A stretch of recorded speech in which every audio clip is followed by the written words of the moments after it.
Ano mga anak ko? Iwanan ko muna mga anak ko.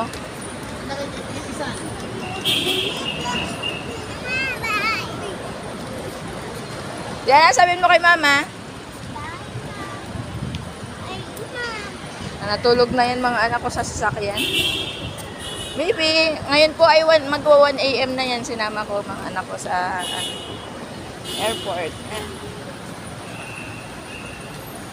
Ito kami sa airport. NAIA Terminal 3. Pate, dito ka Pate. Maraming sasakyan.